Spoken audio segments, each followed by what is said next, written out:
So hello my lovelies, I hope you all are doing great. So today I'm gonna talk about a very high product which is this Amberlee's moisturizer, which is creating a very good hype in makeup market. So yeah, let's begin. And yes, first of all, it is a French cosmetic product.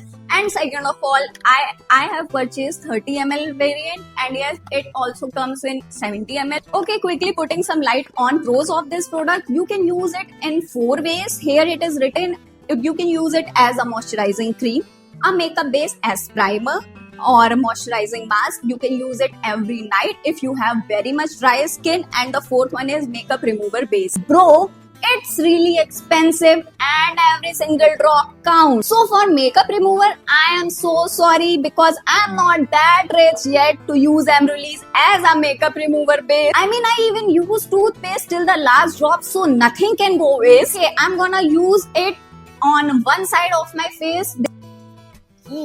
Gonna use this much product only. It has something runny consistency in it.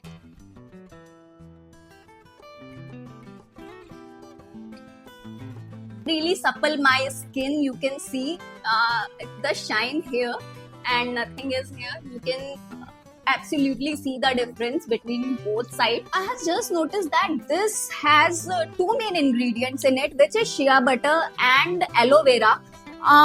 The point to be noted here is that these ingredients are not that much rare. You can find it in any Indian cosmetic brand. But the real question is, how can a product which has two main ingredients, which you can find it in any other Indian brand, can give such a great hydration to your skin, which other Indian brand doesn't?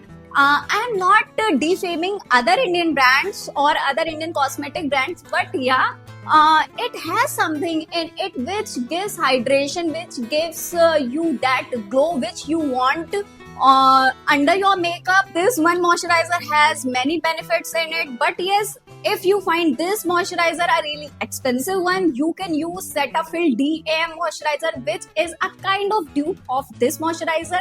Not exactly, but yes, a kind of. So moving to the cons of this product, the very first con, I think you can guess, is its price. It's really expensive. The second con is, if you are allergic to fragrance or you get irritated to the fragrance, I think you must not use it. The last con which I have noticed is that if you have very much oily skin, you can ignore this. Trust me, don't waste your hard-earned money on this product if you have fully oily skin. So yeah, these are some pros and cons which I have noticed in last 1 week. Do like, share, subscribe and all that stuff. मिलती हूँ next video में. Till then, take care. Bye.